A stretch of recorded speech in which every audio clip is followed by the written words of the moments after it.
오늘 말씀은 밑빠진 독에 물 붓기라는 제목으로 함께 말씀의 은혜를 나누겠습니다. 요즘 시대는 참으로 놀랍습니다. 이제 AI가 얼마나 급변하고 있는지 모릅니다.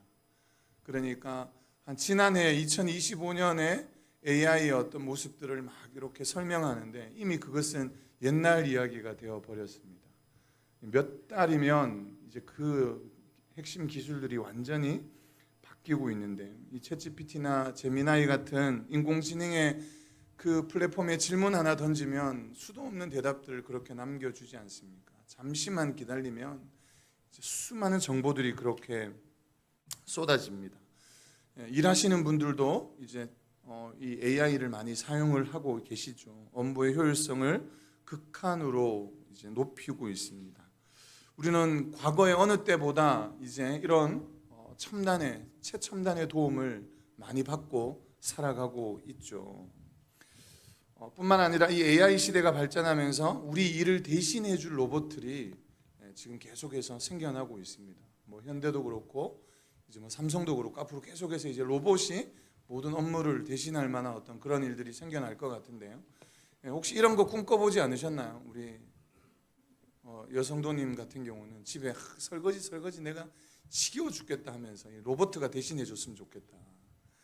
빨래, 청소, 물론 청소기는 동그란 로봇가 돌아다니면서 하긴 하지만 누가 대신해 줬으면 좋겠다. 이제 곧 그런 시대가 도래할 것 같아요. 집집마다 그 강아지 한 마리가 있듯이 집집마다 로봇 한 대씩은 다 있어가지고 로봇가 빨래도 하고 청소도 하고 그런 시대가 곧 올 것 같아요. 권사님 돌아가시기 전에 곧 로봇가 집에 있을 수 있을 것 같아요. 이제 금액이 문제인데 금액은 어떻게 되어질지 모르겠지만 이런 시대를 살아가고 있습니다. 얼마나 편리한 시대, 얼마나 최첨단의 시대를 살아가고 있습니까? 그런데 아이러니하게도 우리의 일상은 이렇게 빈틈없이 채워지고 지식과 정보들이 넘쳐나고 있습니다. 그럼에도 불구하고 훨씬 일이 편해지고 어려운 것이 점점 사라지고 있음에도 불구하고 우리의 내면은 그 어느 때보다 힘든 시간들을 보내고 있다는 겁니다. 최근 영국에서는 국가 차원의 심각한 문제를 해결하기 위해서 외로움 장관이라는 직책까지 신설했습니다. 그러니까 외로움에 관한 부분들을 세워야 된다는 거죠. 세계보건기구죠. WHO도 번아웃 증후군에 대한 현대인의 공식적인 직업 관련 현상으로, 그러니까 이 번아웃이 그러니까 이제 약간의 어떤 산재 같은 경우들로 그렇게 준비를 하고 있다는 겁니다. 완벽한 효율의 시대를 살고 있지만 사람들은 탈진하여 쓰러지고 있음을 우리가 보고 있습니다. 이 마음의 지독한 공허함과 갈증을 달래보려고 끊임없이 우리는 무엇인가를 들이키죠.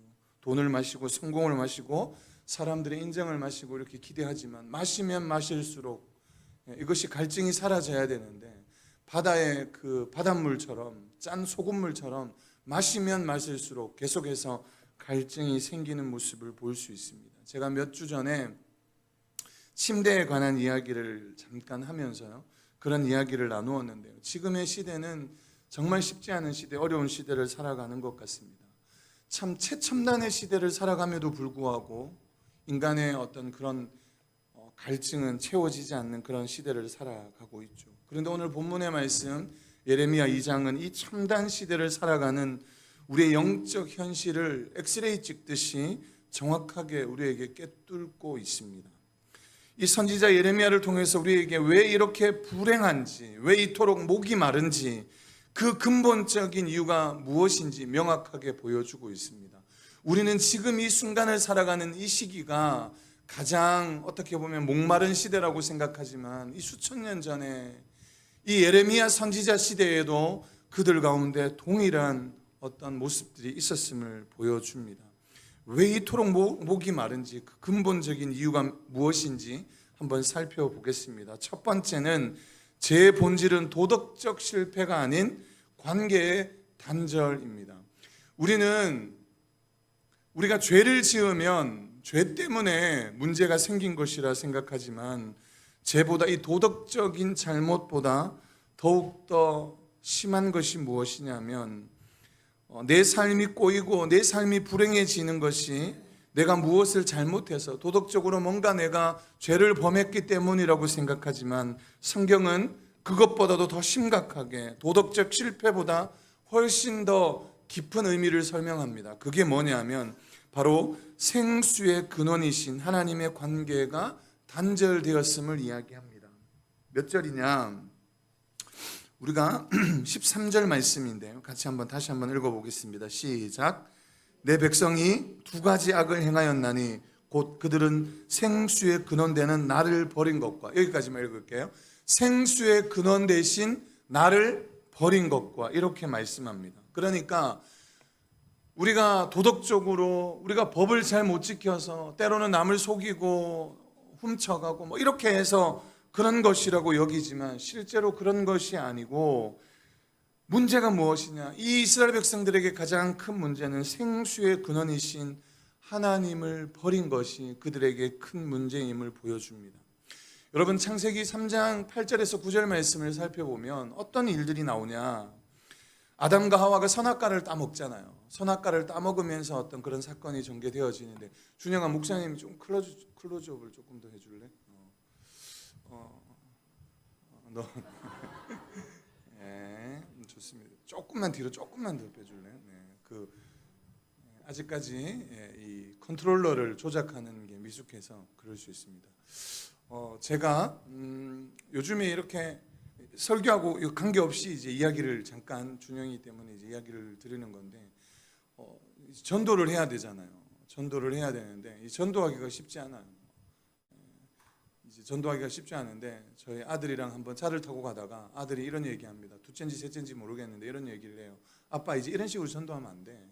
이제 이런 시대가 지났어. 그게 무슨 말이냐면 자기도 학교에서 이제 뭐 이렇게 초콜릿이고 뭐고 받아보잖아요. 먹을 거를 받아보면서 애들이 앞에서는 막 초콜릿 같은 거 주고 먹을 거 주니까 앞에서는 좋아하다가 뒤에 가면 욕한다는 거예요. 이 교회가 어떻고 막 이렇게. 그래서 지금 그런 시대가 지난 것 같아. 이제 다른 방법을 찾아야 될 것 같아. 알고는 있지만 그러나 쉽지 않은 어떤 상황이라서 요즘에 어떻게 하면 좋을까 생각을 하는 중에, 제가 요즘에 이제 아신 분은 있을지 모르겠지만 그 유튜브에 뭐죠? 쇼츠를 최근에 2개를 올렸습니다. 그래서 하나는 그냥 일단은 뭐 올릴 만한 게 없어갖고 하나를 막 이렇게 해서 만들어갖고 올렸는데, 한번 보세요. 하나가 하루 정도도 지나지 않았는데 지금 아침에 보니까 1700회가 넘었어요. 쇼츠 하나가. 우리 성도는 별로 없는데 1700명이, 물론 저도 몇 번 봤지만 1700명이 그 쇼츠를 보고 있다는 거예요. 제가 그 제목을 조금 자극적으로 했거든요. 나중에 한번 보세요. 그랬더니 1700명이 보더라고요. 그래서 이거 좋은 방법이다. 그래서 앞으로 쇼츠도 만들어서 몇 개를 만들어서 이 산동 지역에 많은 젊은 사람들이 조금 보고, 혹여나 교회로 오지 않더라도 뭐 유튜브를 듣든지 어떻게 듣든지 그렇게라도 전도의 마음을 삼아야 되겠다, 이런 마음이 들어가지고 제가 오늘 영상을 찍을 때 조금 더 가까이 클로즈업을 해서 찍으라고 미리 부탁을 했는데도 불구하고 안 해줘서 제가 설교 중간에 한 5분간 시간을 할애했습니다. 네. 창세기 3장에 보면 아담과 하와가 범죄합니다. 선악과를 따먹지 말라고 했는데 그것을 따먹잖아요. 따먹고 난 다음에 그들 가운데 첫 번째 찾아온 문제가 무엇이었냐면 바로 아담과 하와가 한 행동이 숨는 거였습니다. 그러니까 하나님과의 관계가 단절되는 거죠. 여러분, 죄로 인해서, 죄 때문이 아닙니다. 죄로 인해서 어떤 일들이 벌어지나 하나님과의 관계가 단절된다는 거예요. 죄보다 더 심각한 것은 하나님과의 관계가 단절되는 거죠. 아담이 피해 있습니다. 그래서 하나님께서 동산에서 찾습니다. 아담아 네가 어디 있느냐 이렇게 찾으니까 하나님이 그렇게 찾죠. 그러니까 아담이 제가 하나님의 낯이 부끄러워서 제가 낯을 피했다고 그렇게 대답을 합니다. 하나님이 몰라서 물었습니까? 하나님이 아담이 어디인지 몰라서 물었습니까? 아닙니다. 하나님과의 어떤 그런 관계에서, 그러니까 네 죄 지은 것 문제 삼고자 함이 아니고, 죄 지은 것은 알고 있지만 죄에 대한 대가는 어떤 부분들을 치러야 되지만, 그것보다도 하나님이 원하시는 것은 죄는 죄고 관계를 유지해야 되잖아요. 그래야 거기에서 회개라는 것이 일어나고 그 속에서 계속해서 하나님과 아담과의 어떤 관계가 이어져 가는데요. 아담은 그 죄로 인해서 첫 번째 하나님의 낯을 피한다는 사실입니다. 제가 무서운 이유는 여기에 있습니다. 우리가 죄 짓고 나면 피하는 데 가장 큰 문제가 있는 거죠. 그래서 죄보다도 더 심각한 것은 하나님과의 관계가 단절된다. 그래서 예수님과 동행하는 어떤 관점에서 보면 이 동행에서 굉장히 치명적인, 죄라는 게 치명적인 어떤 모습을 가지고 오죠. 가장 큰 원인은 생수의 근원이신 하나님과의 관계가 단절되었다는 겁니다.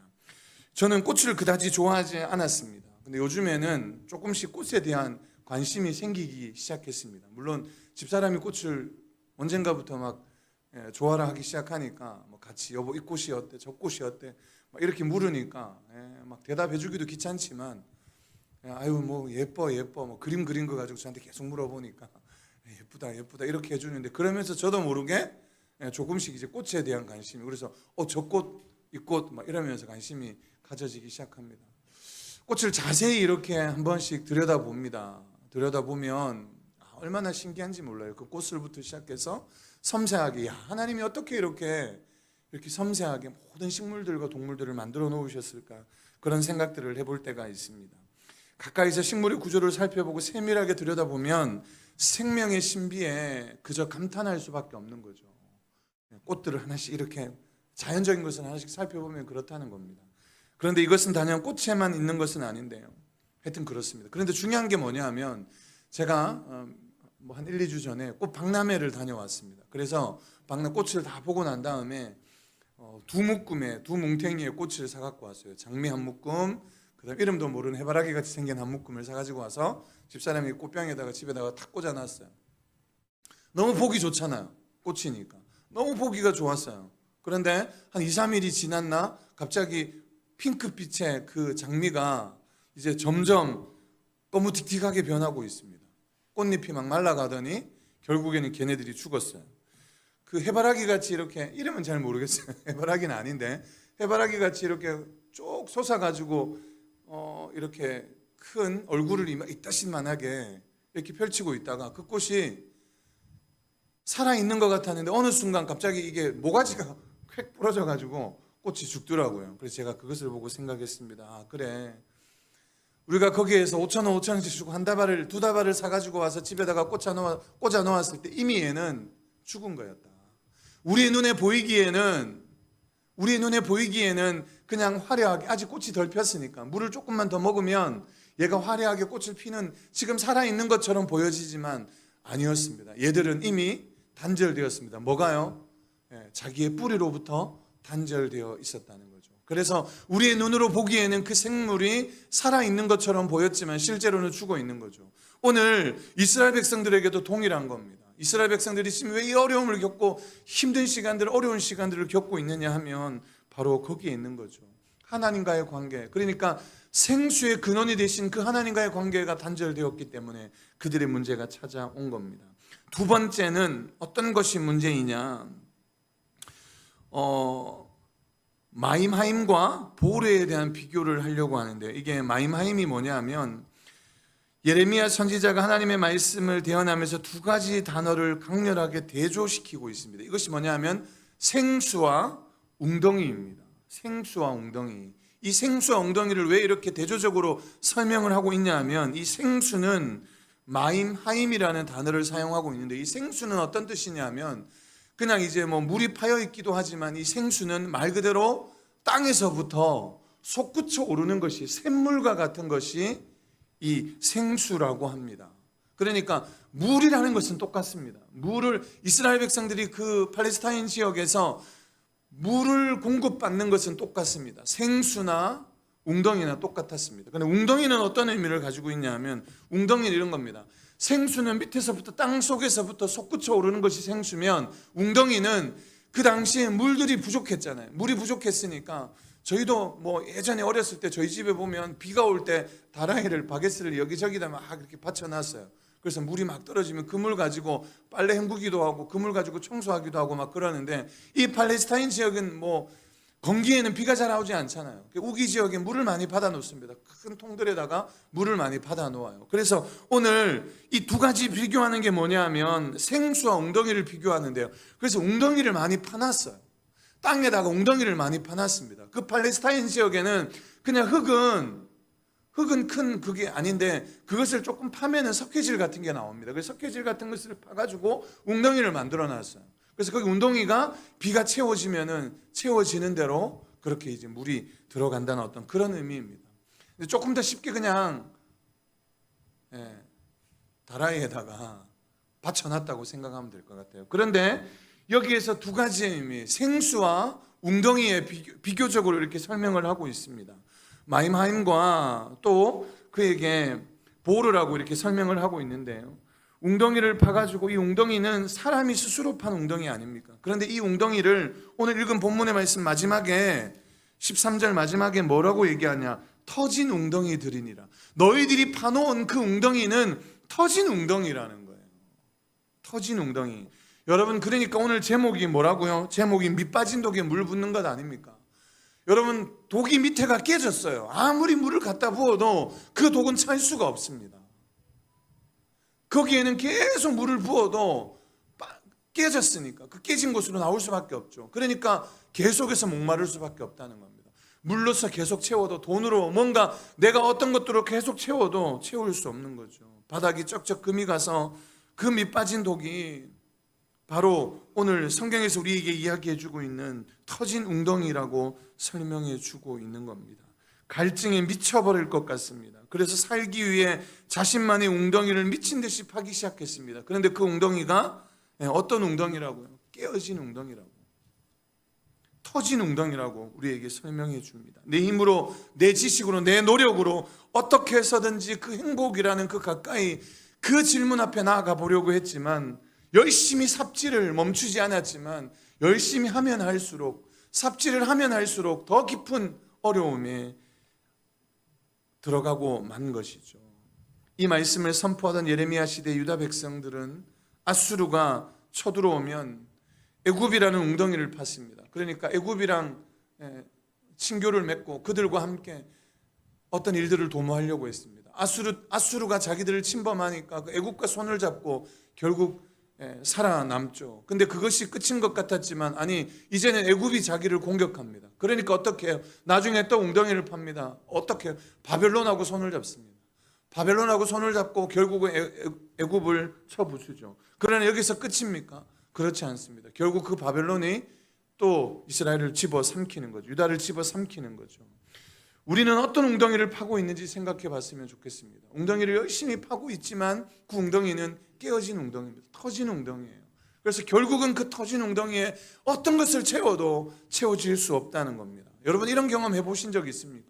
핸드폰을 한참 쓰다가 저녁에 이제 잠들기 전에 몇 % 안 남았어요. 이제 삐릭삐릭 곧 꺼질 것 같아요. 5% 미만이면 화면이 어두워지잖아요. 화면이 이제 어두워져 있습니다. 그래서 자기 전에 충전기에 핸드폰을 탁 꼽았습니다. 그리고 잠자고 일어났는데 핸드폰이 꺼져 있어요. 이런 경험 해보신 적 있으세요? 그래서 그 다음날 핸드폰 그 충전기를 둘둘 말아서 쓰레기통에 버리죠. 왜? 핸드폰 충전기 중간에 단선이 일어났는지 이유는 알 수 없지만 핸드폰 충전이 제대로 되지 않기 때문에 그 충전기를 버리는 거예요. 여러분, 우리 인생은 이것과 같습니다. 오늘 그 예레미야가 이야기하고 있는 것이 이와 같습니다. 다급하게 충전기에 꽂았지만, 안심하고 잠들었지만 다음날 잃어보니까 하나도 충전이 되어 있지 않은 거예요. 이것이 우리가 터진 웅덩이이기 때문에 그렇다는 겁니다. 충분히 채워질 줄 알았고 충분히 충전이 될 줄 알았지만 그렇지 않다는 거죠. 우리가 하나님을 떠나 세상의 것으로 영혼을 채우려는 모습이 딱 이와 같습니다. 단선된 그 케이블을 꼽아놓고 충전되기만을 기다리고 있는 모습입니다. 그런데 아무리 전기가 거기에 공급해줘도 중간에 선이 끊어져 있어서 터진 웅덩이에는 다시금 채울 수 없다는 사실을 우리에게 말씀해 주고 있는 거죠.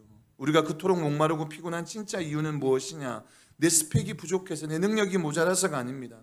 생수의 근원이신 하나님과의 연결선이 끊어져 있기 때문입니다. 엉뚱한 곳에서 우리가 방법을 찾아봐야, 아무리 전기를 공급해봐야 방법이 없습니다. 스스로 웅덩이를 파느라 손에 피가 나도록 땀 흘리도록 수고하지만 그것은 결코 우리의 영혼을 적실 수 없는 터진 웅덩이라는 사실입니다. 그렇다면 이 치명적인 갈증의 시대 속에서 우리가 어떻게 해야지 살아남을 수 있을까? 우리가 어떻게 해야지 우리 가운데 주시는 하나님의 기쁨을 누릴 수 있을까 하는 건데요. 오늘 우리가 그 뼈아픈 현실 앞에서 당장 취해야 될 구체적인 방법 이 두 가지를 제시합니다. 첫 번째는 지금 손에 쥐고 있는 삽을 당장 내려놓는 겁니다. 계속해서 삽질하고 있는, 하나님이 아닌 다른 것으로 삽질하고 있는 그 삽을 내려놓는 겁니다. 내가 목숨 걸고 파고 있는 웅덩이가 사실은 물을 가두지 못하는 터진 웅덩이라는 사실을 우리가 뼈저리게 인정해야 되는 거예요. 내가 아무리 노력해도 불가능하다는 사실을 기억하고 하나님 앞에 우리의 손을 내려놓는 겁니다. 내가 이제 내 스펙과 내 능력을, 내 자녀의 성공에, 사람들의 인정에 내 인생의 전부를 걸었구나, 그 모든 것을 인정하고 내 영혼의 깊은 갈증을 해결해 줄 수 없다는 사실을 주님 앞에 내려놓는 겁니다. 이 철저하게 주님 앞에 고백하며 나아가는 것이, 이 순간이 바로 하나님의 은혜가 폭포수와 같이 흘러넘치는 은혜가 될 줄로 믿습니다. 우리가 또 예배를 마치고 나면 헌금할 때 드리는 그 찬양의 고백이 그것 아닙니까? 우리가 아무리 열심히 노력하고 아무리 열심히 그 넓은 들판 가운데서 은혜를 간구하지만 결국 하나님의 손이 미치는 순간에 은혜가 나타나는 것처럼 우리가 우리의 순간에 들고 있던 그 삽을 내려놓는 것, 그것이 시작입니다. 두 번째는 생수의 근원이신 그 예수 그리스도 앞으로 나아가는 겁니다. 여러분, 예수 그리스도 앞으로 나아가는 것이 무엇입니까? 말씀 앞에 나아가는 겁니다. 기도의 자리로 나아가는 겁니다. 찬양의 자리로 나아가는 겁니다. 여러분이 믿음의 자리로, 찬양의 자리로 나아갈 때 하나님이 베푸시는 그 은혜가 다시금 우리의 삶 속에 샘물과 같은 은혜가 샘솟을 줄로 믿습니다. 아멘이십니까? 그렇게 여러분, 우리가 들고 있던 그 삽들을 내려놓고 하나님의 은혜를 간구하며 주님의 그 은혜를 향해서 나아갈 때, 미련 없이 그 일들을 나아갈 때 우리가 주님이 주시는 그 은혜를 마음껏 누리고 살아가게 될 줄로 믿습니다. 오늘 우리가 이 말씀을 기억하시면서 우리도 우리의 삶을 진단해 볼 때 이 예레미야가 고백하고 있는, 이 시대에 고백하고 있는 것처럼 우리의 모습이 바로 이런 모습이구나. 우리가 지금 실패하고 좌절하고 낭망하고 있는 모습이, 우리의 가정의 삶의 직장의 사업대 여러 가지 문제가, 어려움이 나타나고 있는 이유가 이것이구나. 첫 번째는 하나님과의 관계의 문제이구나. 내가 열심히 안 해서의 문제가 물론 그것 때문일 수도 있습니다. 그러나 그보다 근본적인 문제는 하나님과의 단절이구나. 그래서 우리가 들고 있던 모든 것들을 내려놓고 이제 인정하는 겁니다. 하나님, 이제 오시옵소서. 내가 아무리 발버둥 쳐보고 해봐도 하나님 불가능합니다. 주님의 은혜가 필요합니다. 오늘도 우리의 삶 속에 들어오시옵소서. 우리의 가정에, 직장에, 우리의 앞길에, 우리의 모든 상황 가운데 주님 오시옵소서. 그렇게 하는 것입니다. 뿐만 아니라 우리가 주님께로 어떻게 하면 더 가까이 갈 수 있을지 그 시간을 내어드리는 거죠. 기도하기를 원하시면 기도하는 대로. 지난주에 제가 말씀을 전했잖아요. 찬양은 단순하게 준비 찬양이 아니라 우리 찬양하는 순간 하나님의 기적의 역사가, 능력의 역사가 나타난다고요. 그래서 수시로 찬양도 하시고 기도하시고 말씀 듣는 자리로 나아가실 때, 여러분 그렇게 주님 앞에 간구하고 은혜를 간구하며 나갈 때에, 주님 앞에 나갈 때 주님과의 관계가 회복되어지고 하나님이 주시는, 우리가 만들어 놓은 웅덩이에서는 터지는 웅덩이라서 더 이상 채울 수 없지만 샘솟는 하나님의 은혜가 여러분들의 인생의 삶에 터져나게 충만하게 되어질 줄로 믿으시고, 여러분 그렇게 결단하고 믿음의 삶을 살아가시기를 간절히 소망합니다. 그래서 세상에서 너무 우리가 세상에서 기쁨을 찾으려고 하지 말고, 물론 맛있는 거 먹는 거, 좋은 데 가는 거, 좋은 옷 입는 거, 이것이 어떻게 보면 우리에게 추구하고 있는 어떤 그런 모습일 수도 있습니다. 그런데 그것 어떻게 버릴 수 있겠습니까만은 그런 건 내려놓고 하나님 어떻게 하면 하나님 앞에 기쁨이 되고 어떻게 하면 하나님 앞에 즐거움이 되어질지 더 고민하고 더 생각할 때, 하나님이 우리에게 입히시고 먹이시는 것은 거저 따라오는 하나님의 축복임을 믿으시고 그분 앞에 우리의 인생, 우리의 삶을 내어드릴 수 있는 우리 모든 성도님들 되시기를 주님으로 축원합니다. 기도하겠습니다.